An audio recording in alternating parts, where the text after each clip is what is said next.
Voilà, alors bonsoir à tous. Je m'appelle Marianne Kerdelué et je suis une ancienne étudiante du parcours franco-allemand de droit entre l'Université de Cologne et l'Université Paris-1 Panthéon-Sorbonne. J'ai terminé cette année. Et donc, je vais commencer par vous faire une petite présentation de ce cursus. Donc, le DFM, c'est un cursus de l'Université franco-allemande. Il s'agit d'un cursus binational, voilà, d'études de droit français et allemand. Voilà, il s'agit d'un cursus entièrement intégré puisque il se déroule donc en 4 ans et on a une première moitié des études, donc les 2 premières années, qui se déroulent à l'Université de Cologne. Et donc, pendant ces 2 ans, on fait du droit allemand uniquement, avec un petit cours d'introduction au droit français au dernier semestre. Mais voilà, donc les étudiants sont donc tant français qu'allemand sont dans les mêmes conditions que les étudiants allemands de la faculté de droit de Cologne, c'est-à-dire que voilà, on passe les examens en allemand dans les mêmes conditions. Enfin, voilà. Les 2 dernières années se passent à l'Université Paris-1 Panthéon-Sorbonne. Et là, on fait pareil, des études de droit, cette fois-ci uniquement français, avec une méthode légèrement différente de la méthode allemande. Et voilà. À l'issue de ce parcours en 4 ans, on obtient 3 diplômes. Donc un diplôme allemand de bachelor en droit et 2 diplômes français, une licence et une maîtrise, donc équivalent Bac plus 4, de droit avec une spécialité droit français et allemand. Voilà, Léna, je te laisse continuer sur le contenu. Donc, moi, juste pour me présenter un peu vite fait aussi, donc moi, je m'appelle Léna Kerdeloué et je suis actuellement encore étudiante dans le cursus, enfin dans le DFM. Donc voilà, donc du coup, à Cologne, comme on l'a dit, donc, ce sont les 2 premières années du cursus qui se déroulent en Allemagne. Et donc là, on va voir les matières fondamentales du droit allemand en allemand et dans les mêmes conditions que les étudiants du cursus classique de droit. L'apprentissage se fait sous forme de cours magistraux et de travaux dirigés dans toutes les matières. Et puis, à la fin de chaque semestre, on a des examens écrits dans chaque matière. Donc là, le type d'exercice effectué en droit allemand, il est assez unique ou du moins assez différent de ce qu'on peut voir en France. Puisqu'il s'agit d'une résolution de cas pratiques selon une méthode précise qui est enseignée au tout début du cursus à Cologne. Et donc, ce sont quand même des études qui sont bien plus axées sur la pratique. Et ensuite, on a aussi 3 devoirs de recherche à rédiger sur les 2 ans pendant les vacances universitaires. Donc, ce sont 2 Hausarbeiten et une Bachelorarbeit. Mais pour se préparer à tout ça, histoire de vous rassurer un petit peu, il y a quand même un cours de langue qui est organisé pour les Français en arrivant à Cologne, où donc là, on apprend le langage juridique allemand. Voilà. Voilà, et donc une fois qu'on a validé toutes les Klausuren, tous les partiels qui composent voilà, le Zwischenprüfung, donc c'est on va dire tout l'ensemble des matières qu'on a à valider lorsqu'on est à Cologne. Une fois que tout ça est fait, on a l'autorisation de passer à Paris 1.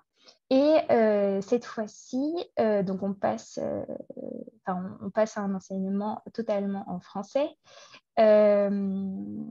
Qui est composé des matières fondamentales du droit français. Donc, voilà, le cursus est très généraliste. On fait tant du droit public que du droit privé, du droit européen, du droit international. Donc voilà, on a une formation très générale, pas forcément spécialisée. mais ce qui permet de pouvoir toucher un petit peu à tout. Et donc, cette fois-ci, comme à Cologne, on est dans les mêmes conditions que les étudiants du cursus classique de droit. C'est-à-dire que quand on arrive, il faut vite se mettre au niveau de la méthode parce qu'on arrive en troisième année et on est considéré comme des étudiants de troisième année. On est noté de la même manière que les étudiants de troisième année alors qu'on vient tout juste d'arriver. Mais cette fois-ci, les choses sont de nouveau bien faites puisque avant de commencer le semestre de cours, on a une semaine de méthodologie pour pouvoir apprendre les différents exercices voilà, qu'on va devoir pratiquer pendant les 2 ans, à savoir le commentaire d'arrêt et la dissertation, avec de nouveau le cas pratique comme à Cologne, mais la méthode est légèrement différente. Donc voilà, le focus de ce cours de méthodologie est surtout sur le commentaire d'arrêt et la dissertation. Ce qui fait que justement, les études de droit français, enfin voilà, en France, sont très orientées plutôt sur l'analyse. On va avoir beaucoup de choses à écrire, enfin voilà, d'analyse de texte, tant jurisprudence que texte de loi. Voilà, donc très axé en effet sur l'analyse. Au cours des 4 semestres qu'on passe à Paris, donc à chaque semestre, il y a 6 matières à valider et contrairement à Cologne, où on a simplement le partiel à valider à la fin du semestre, en France, alors on a 2 types de matières, les matières majeures et les matières mineures. Et pour toutes les matières, donc voilà, à chaque semestre, du coup, on a 3 majeurs, 3 mineurs. Et pour chaque matière majeure, on a un TD, donc voilà, travaux dirigés. Et ce TD va être en soutien dans l'apprentissage du cours magistral.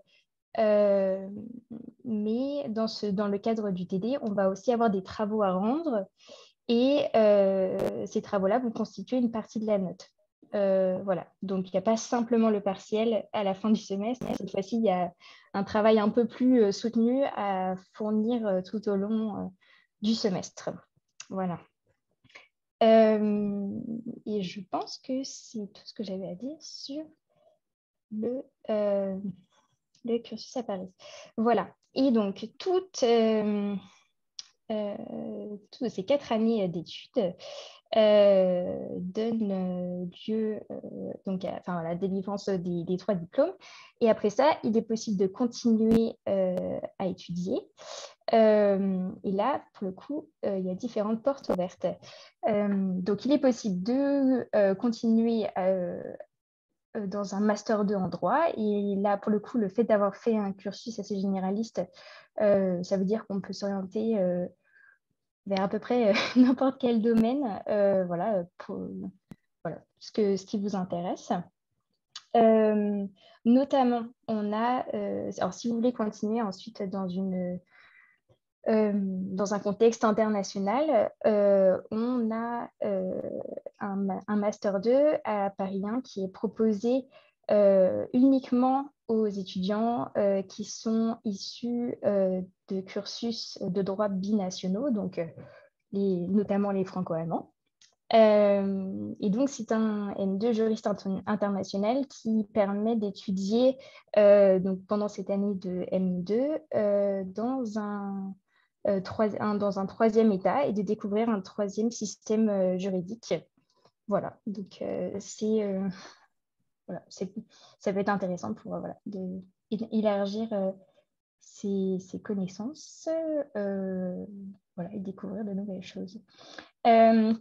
Sinon, une autre chose que beaucoup d'étudiants font à l'issue des 4 années du DFM, c'est retourner à la faculté de Cologne pour préparer les Staatsexamen. Donc, ce sont les examens d'État allemands qui permettent de devenir avocat ou magistrat ou notaire. Voilà, il y a un seul examen pour tous les métiers des métiers du droit en Allemagne. Et donc, il est possible de les préparer en retournant continuer des études de droit en Allemagne. Voilà. Ensuite, donc, avec le Master 1 que vous aurez obtenu, il est possible sinon de passer des concours qui permettent d'entrer à l'école d'avocat ou à l'École nationale de la magistrature en France. Voilà. Et il est aussi possible de faire un petit peu autre chose, de continuer à apprendre dans d'autres contextes, et notamment en allant en école de commerce ou à Sciences Po ou par exemple au Collège d'Europe. Et pour ma part, maintenant que j'ai terminé le DFM, j'ai commencé en septembre un Master 2 à Sciences Po Strasbourg en politique européenne et franco-germanique au sein du Master études européennes et internationales. Voilà, donc ça m'a permis de poursuivre dans la voie franco-allemande, mais d'être dans un cursus un peu plus pluridisciplinaire, et donc voilà, de découvrir comment est-ce qu'on peut s'intéresser au franco-allemand et à l'Europe à travers d'autres matières.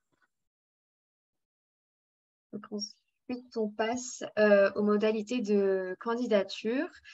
Donc là, pour les Français, on passe par la plateforme Parcoursup, que vous avez peut-être pas encore découvert, peut-être après, plus tard, dans l'année.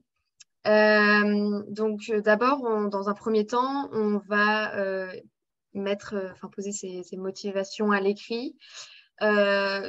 Donc, si on peut donner un peu quelques conseils pour ça, donc on peut mettre en avant donc, le parcours allemand. Donc, si vous avez fait par exemple une classe bilingue au collège, classe à bac, là, du coup au lycée, avec des cours en langue allemande, les échanges, que ce soit les échanges Sauzet ou les échanges Voltaire, l'ouverture d'esprit.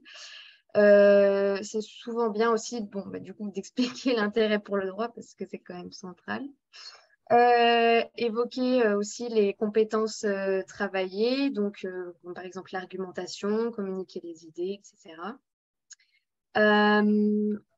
Aussi, peut-être évoquer les engagements et activités extrascolaires si jamais vous en avez, c'est souvent bien aussi. Et évoquer, pourquoi pas, une idée de débouché et en quoi le cursus Cologne-Paris 1 peut être pertinent pour y arriver. Donc, pour ça, sur Parcoursup, il y a, en général, vous allez voir plusieurs rubriques à remplir, dont une qui s'appelle Activités et centres d'intérêt, et qui est donc commune à toutes les candidatures. Et en général, dans cette rubrique-là, on peut expliquer un peu plus en détail quelles ont été les activités, les engagements, les centres d'intérêt qu'on a eus pendant la scolarité. Et puis, il y a aussi une lettre de motivation en allemand à écrire et à déposer aussi sur Parcoursup. Une fois que ça, c'est fait, il y a une présélection de la part du cursus, du DFM. Ouais. Et donc, après ça, il y a un entretien qui se déroule en allemand avec les directeurs et directrices du cursus, donc Barbara Downer-Lieb, David Capitan et Françoise Peithaupt. Et donc là, ce sont des questions qui sont bien sûr en rapport avec ce que les examinateurs ont lu sur Parcoursup. Et donc, ils vont en général poser des questions sur la culture générale sur l'Allemagne, pourquoi le droit, ou encore, du coup, pourquoi un cursus franco-allemand et pourquoi ce cursus-là en particulier. Et aussi, ils peuvent poser des questions sur l'actualité sur l'Allemagne. Voilà. Si jamais vous avez des questions, n'hésitez pas. Je crois qu'on a oublié de préciser que on a parlé beaucoup du côté français, mais c'est un cursus dans lequel sont recrutés chaque année 30 Allemands et 30 Français. Donc, il y a une sélection du côté Paris 1 et une sélection du côté de l'Université de Cologne. Et donc, les 60 étudiants qui sont recrutés tous les ans passent les 4 années d'études tous ensemble. ce qui est assez génial parce que ça permet, quand on est du côté allemand, puis du côté français, de s'entraider. Voilà, et les Allemands, au départ, aident plutôt les Français, puis les Français les Allemands. Et voilà, il y a des liens très forts qui se créent au sein de chaque promotion et aussi entre les promotions. Voilà. Et en plus de ça, on a des associations du cursus qui organisent régulièrement voilà, des rencontres avec des professionnels, des rencontres entre nous aussi. Donc, voilà, il y a tout le côté convivial sur le fait d'être quotidiennement dans l'interculturalité.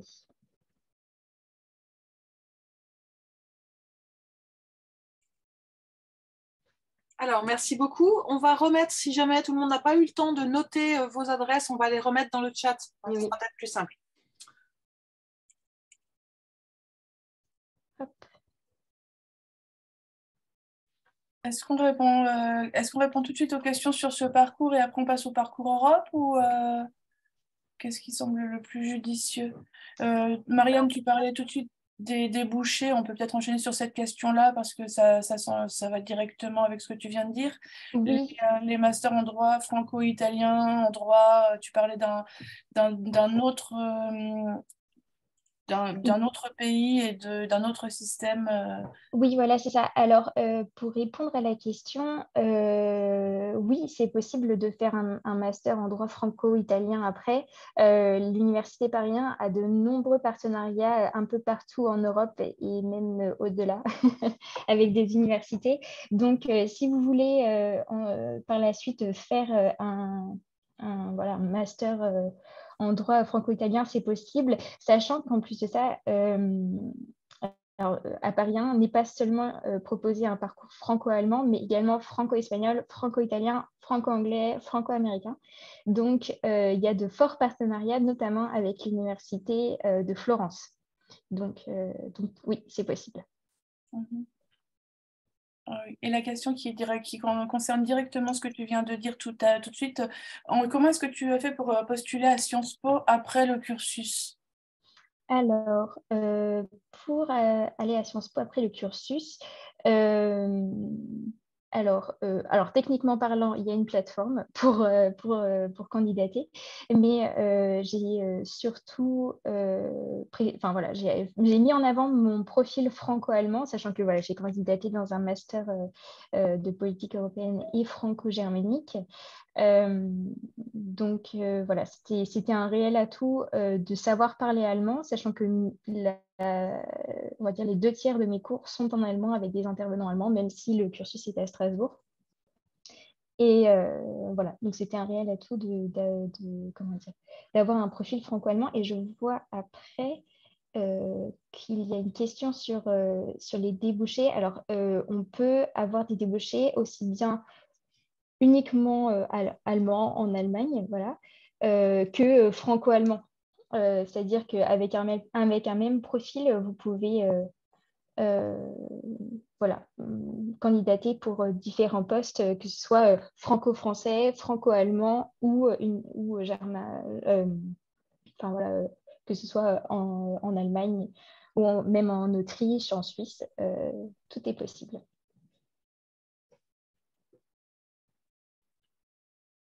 Alors, voilà. Oui, le Sciences Po Strasbourg dont tu parles, la question entre IEP ou Sciences Po Paris. Tu aurais aussi pu postuler pour Sciences Po Paris, j'imagine. Oui, tout est possible. Voilà. Et puis c'est possible de moi j'ai candidaté pour un master 2, donc niveau bac, enfin voilà, à l'issue pour avoir un niveau bac +5.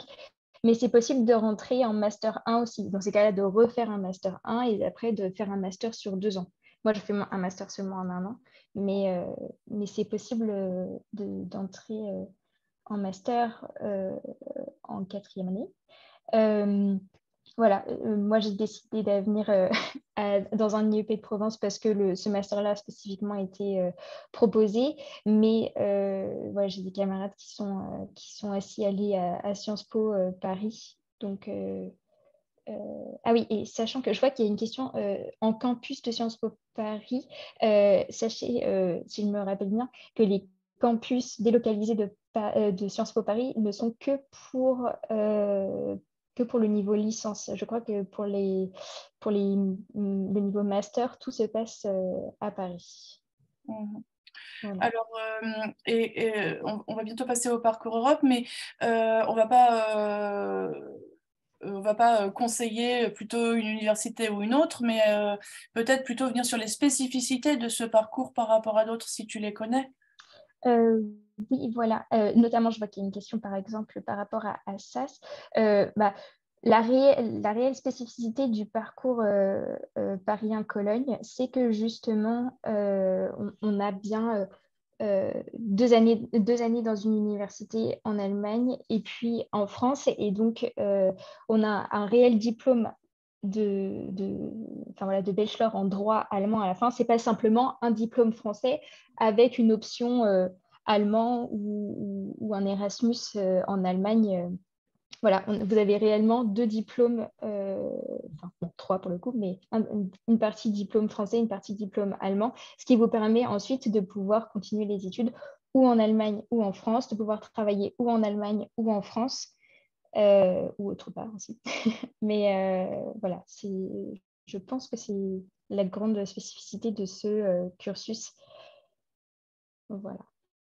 Et en tant que Français, je trouve que c'est très avantageux de pouvoir commencer les études en Allemagne, puisqu'on est tout fraîchement sorti d'Abibac, on a encore tout le vocabulaire et la grammaire en tête.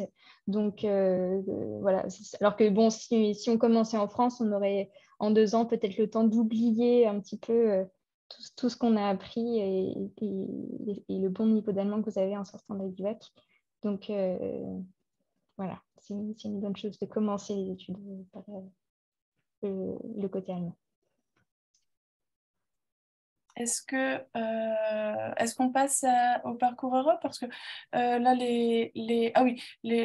on prendra la suite des questions tout à l'heure, hein, parce que sur les autres cursus de droit franco-allemand, évidemment, on vous invite à consulter les brochures de l'université franco-allemande, parce qu'évidemment, là, c'est pour donner un focus sur un cursus particulier, mais il en existe d'autres avec d'autres spécificités. Et donc, vous pouvez consulter avec intérêt la brochure de l'Université franco-allemande.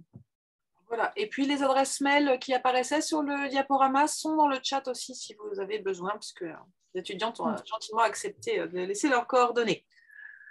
Ah oui, pour la quantité de travail, on fera un point commun après le deuxième exposé qui va être fait. Et puis, on continue à regarder le chat pour noter les questions pour après l'exposé de Bastien. Après toi, Bastien. Ah bah ça, il faut que tu réactives ton micro. Ah, désolé.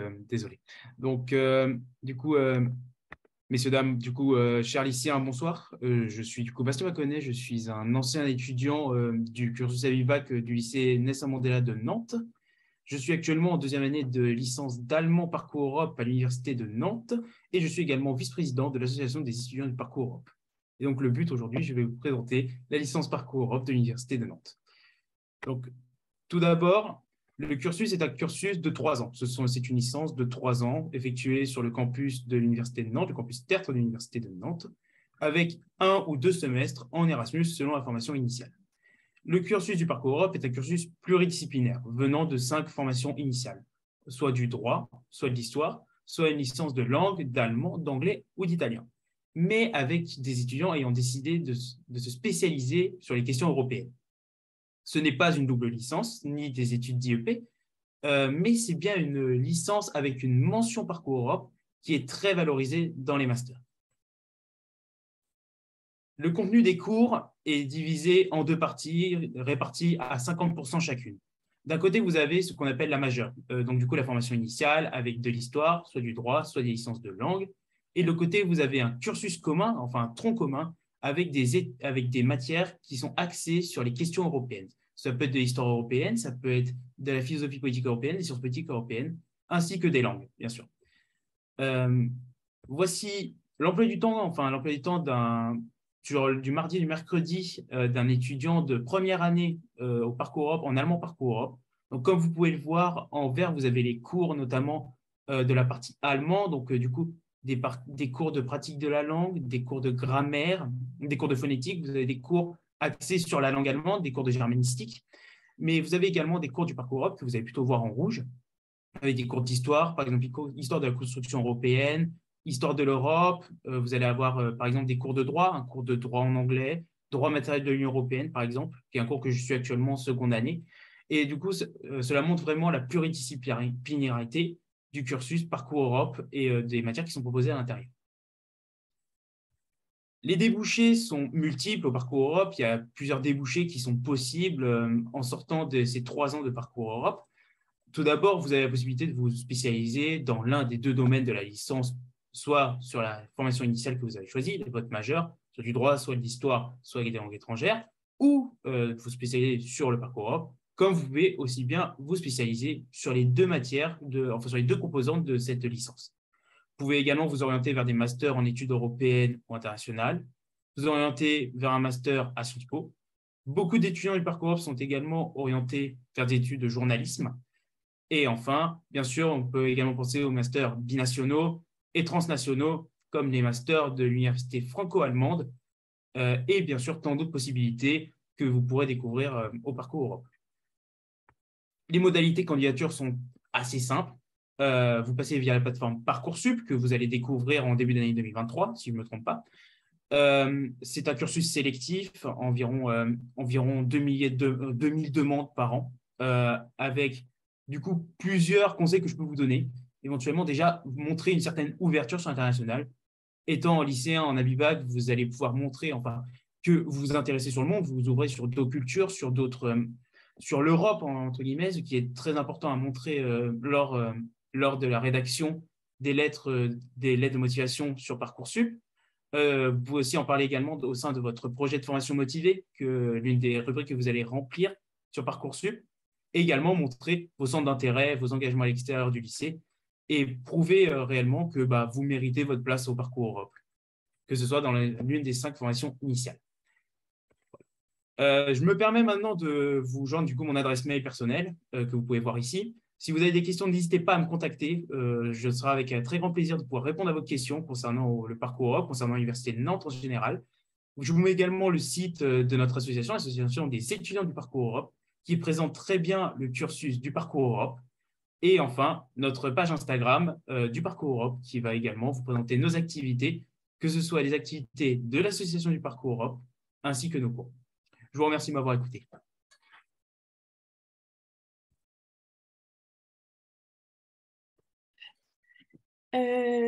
Alors, on reprend. Merci Bastien pour cet exposé intéressant. Une question qui était restée en suspens. Oui, pardon. Juste avant les questions, peut-être Bastien, peux-tu remettre tes coordonnées dans la partie chat, s'il te plaît, parce que c'est passé assez vite et peut-être que tout le monde n'a pas eu le temps de noter. Bien sûr, je les note tout de suite dans le chat. Merci beaucoup. Alors voilà une question qui s'adresse à tous les 3. Quelle est la quantité de travail et quelle est voilà, la marche entre un Abibac et puis et un cursus du type de, que ceux dans lesquels vous êtes étudiant maintenant? Bon, je pense qu'on ne va pas vous mentir, ça demande du travail. Mais vous allez tous bientôt sortir d'Abibac. Et après avoir fait Abibac, on sait s'organiser, on sait comment gérer une bonne charge de travail. Donc, je pense que voilà, c'est à la portée de tous. Enfin, voilà, il faut être organisé. Il y a une certaine quantité de travail. Mais, enfin, Léna, Bastien, je pense que vous êtes d'accord avec moi. Après Abibac, tout est possible. Oui.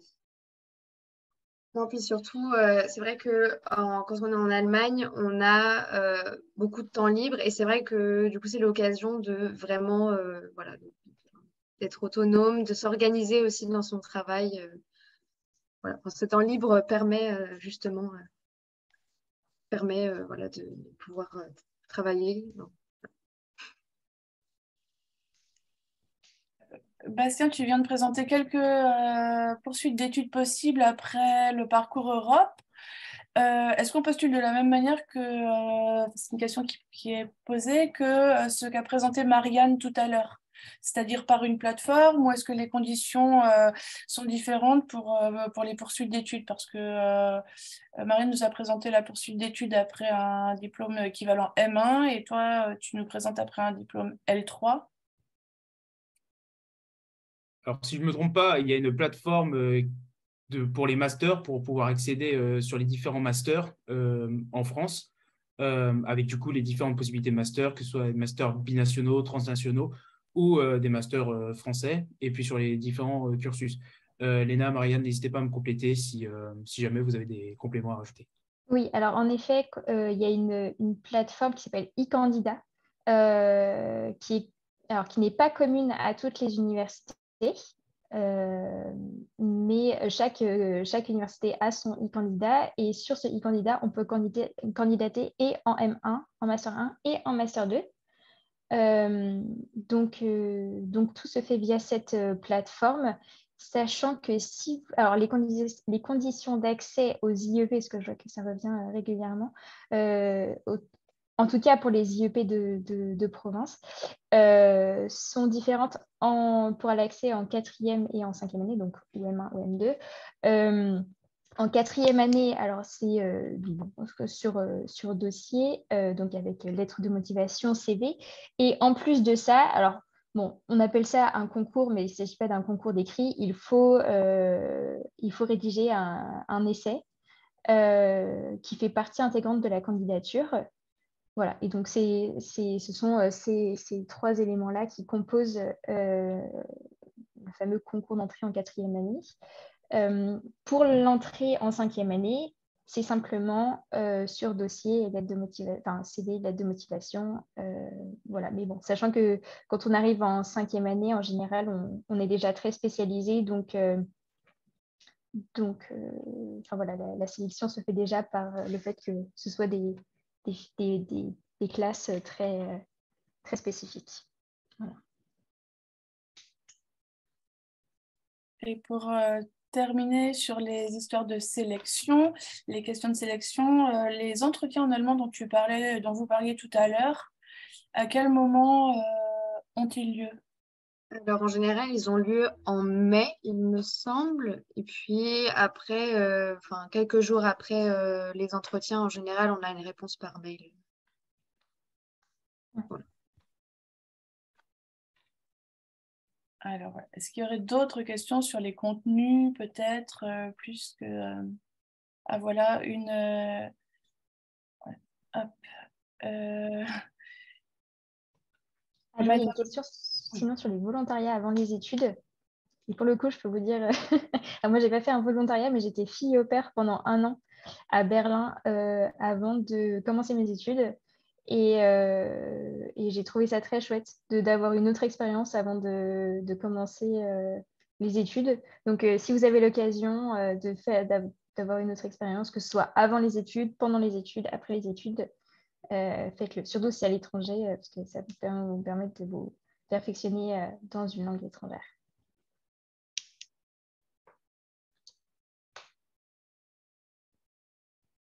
Là. Alors, Muriel Rouillet, qui est la directrice du Parcours Europe de Nantes, vient de nous rejoindre. Donc, c'est peut-être le moment de poser des questions qui lui sont plus spécifiquement adressées. Bienvenue.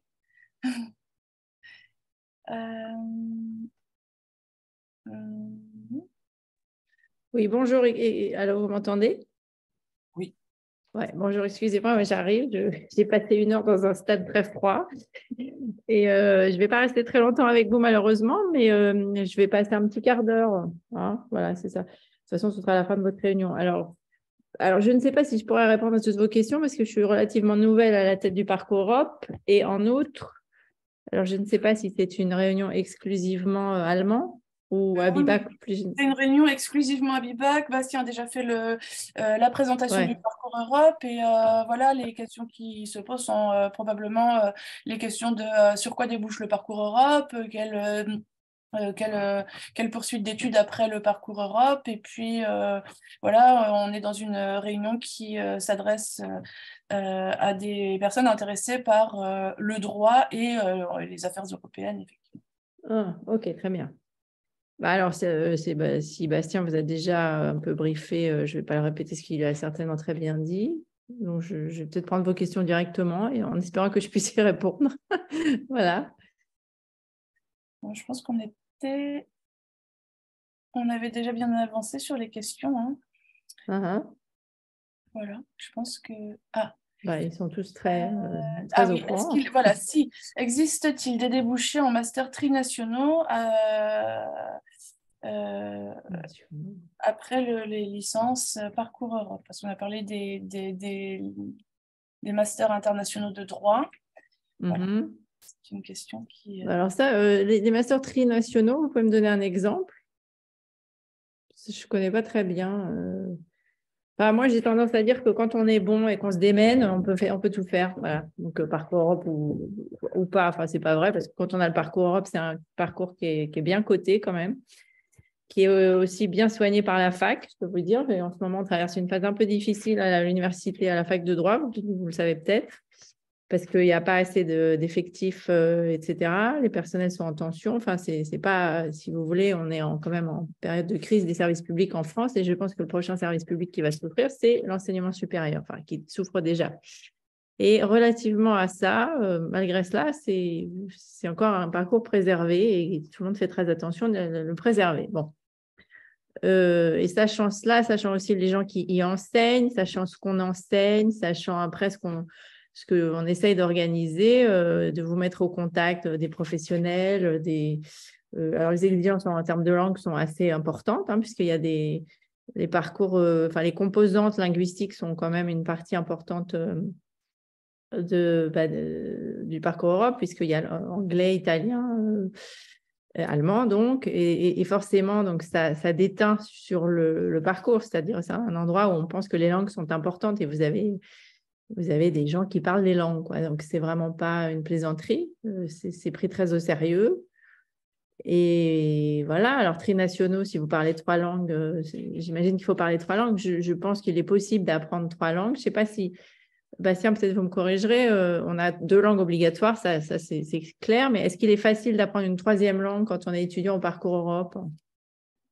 Bah, c'est actuellement mon cas, je suis en LV3 italien en plus de ma LV1 allemand et de ma LV2 anglais. D'accord, très bien.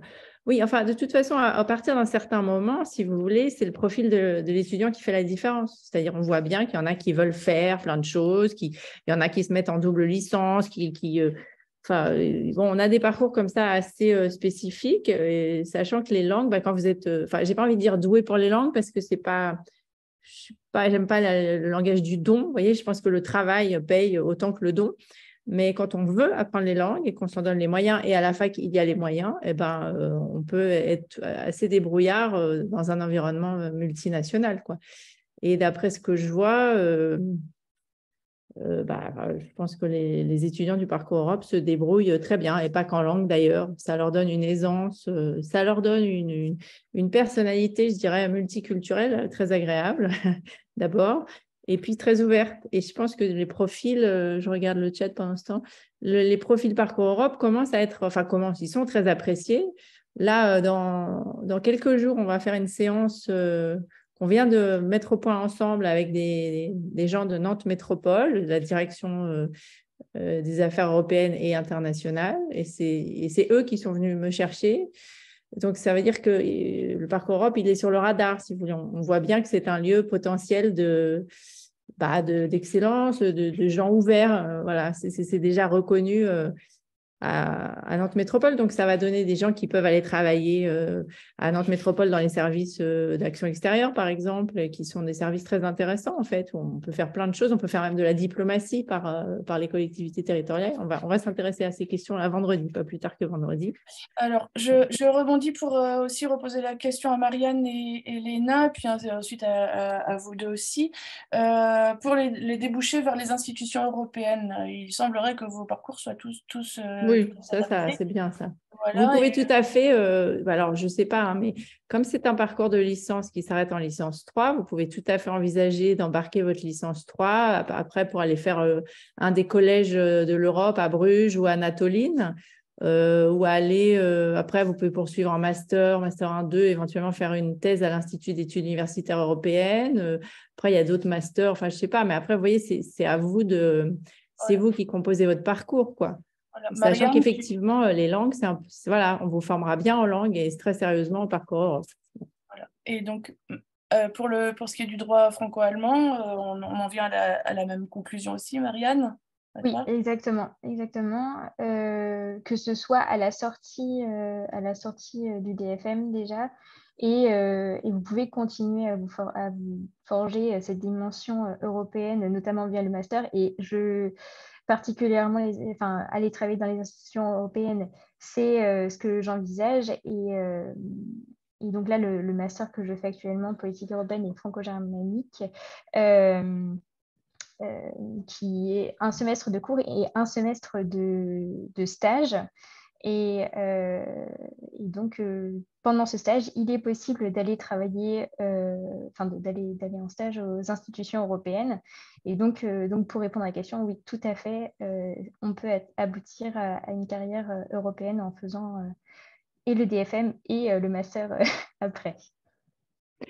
Sachez aussi qu'il y a des carrières, entre guillemets, européennes qui se font au niveau local, puisque l'Europe intervient au niveau local aussi. Donc, vous pouvez, en travaillant pour la région ou en travaillant pour la ville, en fait, être tout le temps en train de vous occuper d'Europe, gérer des programmes européens qui sont aujourd'hui redispatchés par les villes, si vous voulez, puisque les villes se mettent en réseau, font partie de grands réseaux européens. Donc, si c'est l'Europe, je veux dire, il ne faut pas fétichiser les institutions européennes, parce que ça peut être très chiant d'aller travailler dans une institution européenne. Ce sont des bureaucraties aussi. Donc, il n'y a pas que la bureaucratie, il y a des choses très intéressantes à faire, même au niveau local, sachant que la gouvernance européenne s'effectue à plusieurs niveaux. Et ces niveaux commencent au niveau régional, au niveau des fonds sociaux, des fonds structurels, etc., qui sont redispatchés en provenance d'Europe par les institutions, par les gouvernements locaux, si vous voulez. Voilà, donc il y a beaucoup de manières de faire l'Europe. Et surtout, il ne faut pas se bloquer sur une façon ou une autre de faire les choses. Il faut être flexible dans la vie.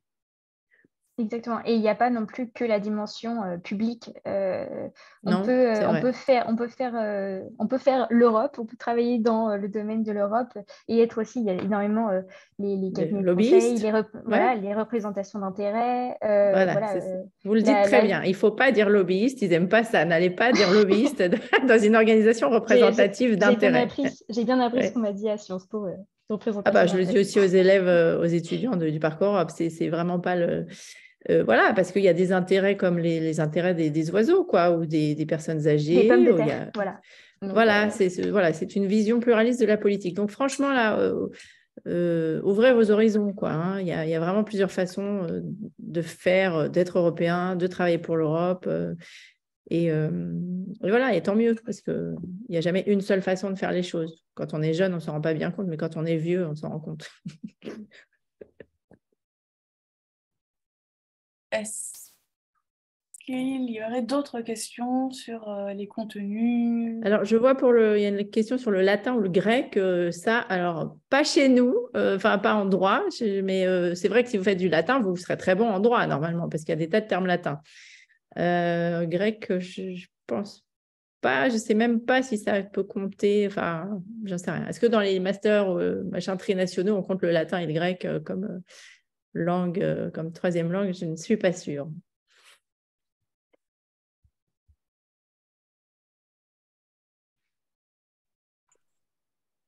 Mais c'est vrai que, attendez, je regarde votre question, ça va être valorisé.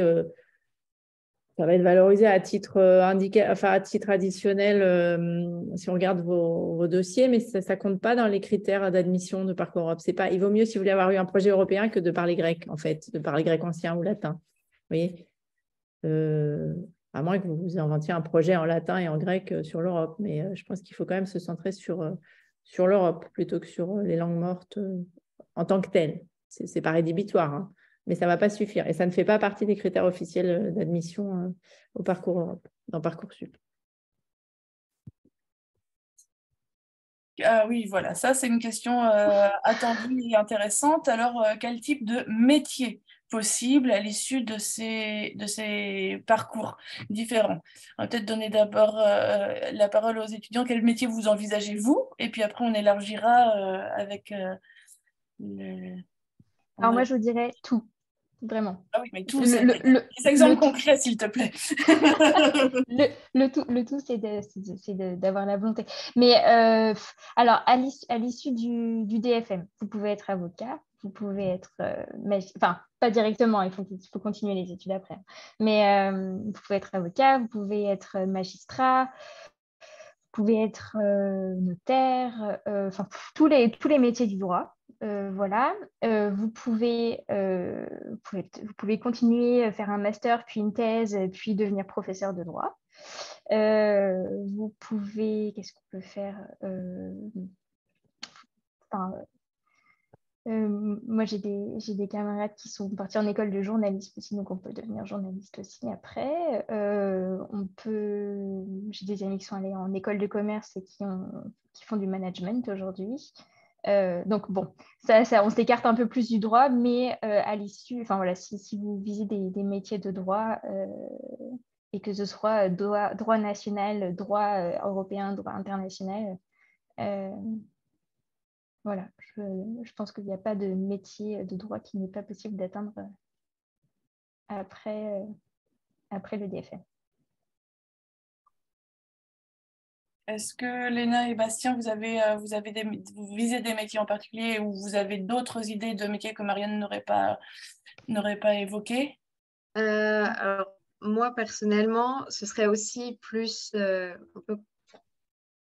un peu à peu près comme Marianne, plus dans les institutions européennes. Après, je sais qu'il y a aussi le domaine de la diplomatie, aussi un peu vers là. Oui, voilà, enfin, diplomatie. Après, on peut être juriste en entreprise, on peut Oui, on peut travailler dans des ONG. Oui. Enfin voilà, vous voyez, le spectre est vraiment large. On peut vaste. faire vraiment énormément de choses.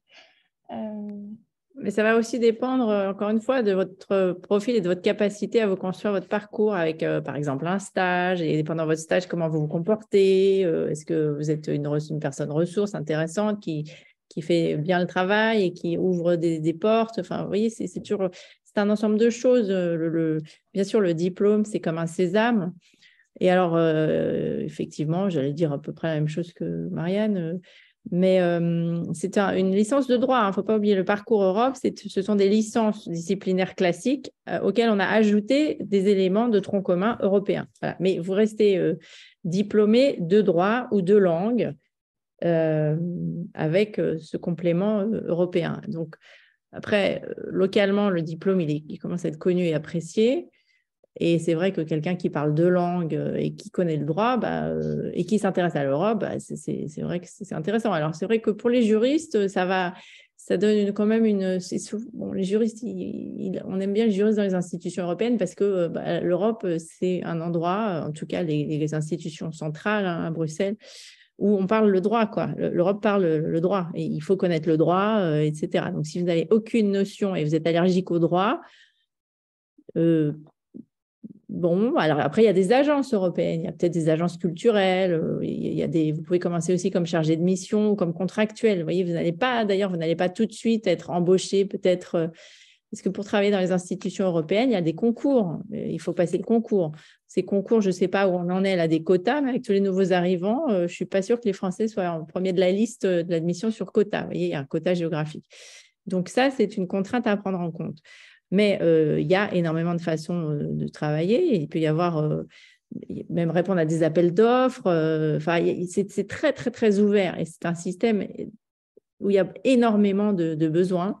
Alors, vous pouvez commencer par des stages, par des contrats, et puis ensuite passer les concours ou, je ne sais pas, épouser une nationalité rare et devenir je ne sais pas, ukrainien, et peut-être que le prochain concours de l'Union européenne donnera beaucoup de place aux Ukrainiens dès qu'ils auront rentré dans l'UE. Vous voyez, c'est un peu ce genre de considération.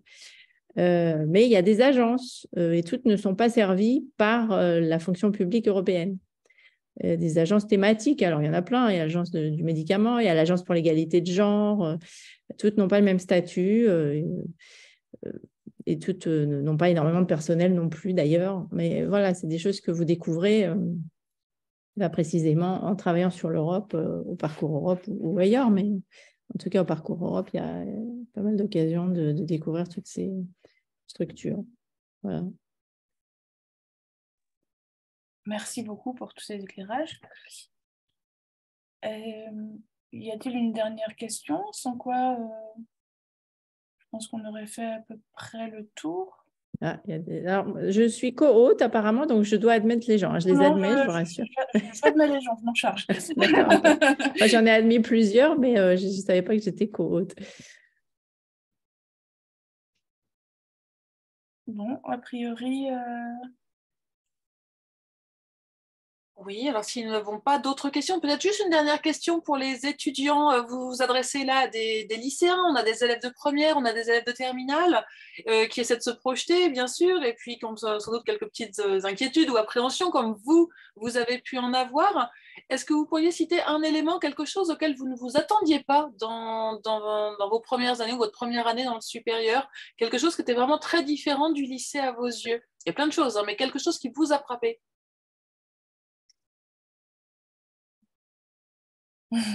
C'est une question piège. Exactement. Quelque chose qui m'a frappée. Tu vois, Léna, tu as dit tout à l'heure qu'arrivé en Allemagne, il y avait soudain beaucoup de temps libre, alors que tu sortais d'Amiral. Justement, il faut apprendre à vraiment gérer ce temps libre. Mais ouais, je pense que c'est ce qui m'a le plus frappé, c'est que quand on arrive, on a un emploi du temps, enfin voilà, cours par semaine. Et puis, en fait, il y a énormément de temps libre. Sauf que ce temps libre, il faut l'utiliser à bon escient et voilà, et en profiter pour travailler, quoi. Oui, c'est pas du temps libre pour faire du tourisme à Cologne qui vous est octroyé. On peut faire, il y a quand même du temps pour ça aussi. Mais donc, comme je dis, c'est vraiment voilà, utiliser le temps à bon escient.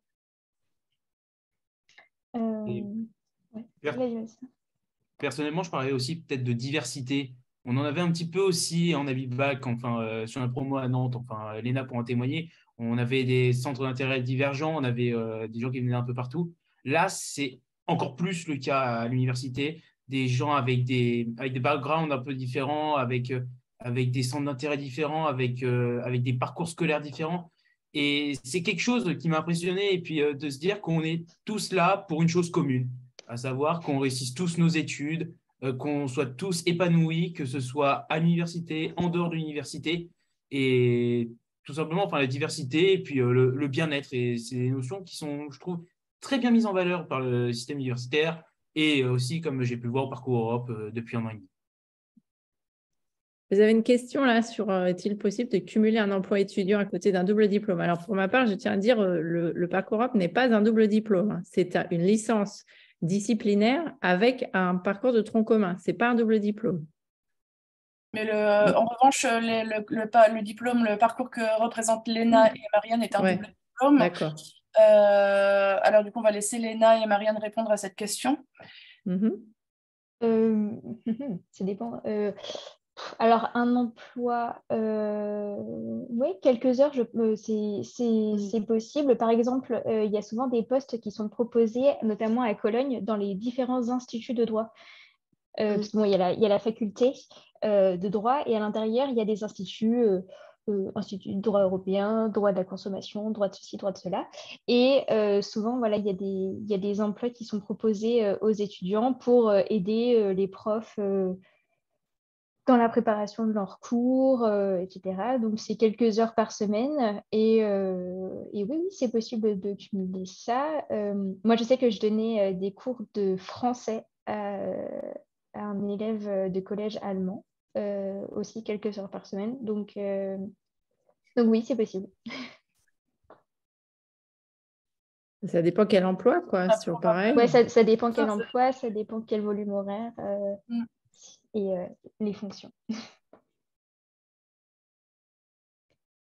Mais c'est vrai que, alors moi, juste pour le Parcours Europe, il faut quand même savoir qu'on a un emploi du temps qui est assez complexe, puisque On a plein de composantes qui se sont mises ensemble pour faire ce parcours et donc elles ont leurs cours disciplinaires dans la journée et les cours de tronc commun sont souvent reportés en fin de journée ou très tôt le matin. Et donc, les emplois du temps ne sont pas forcément flexibles. Ça, c'est quand même quelque chose qu'il faut savoir. Et les cours sont obligatoires. Donc, on conseille quand même aux étudiants d'être assez disponibles. Et ça veut dire qu'il faut être aussi en bonne capacité à la fois physique, mentale, mentale. Il faut résister à la pression. Enfin, il ne faut pas se mettre la pression. Ce n'est pas une prépa. C'est beaucoup plus sympa qu'une prépa. C'est-à-dire qu'on n'est pas là pour exclure des gens en fin d'année. C'est beaucoup plus inclusif. Mais il y a une réelle charge de travail et il faut le faire.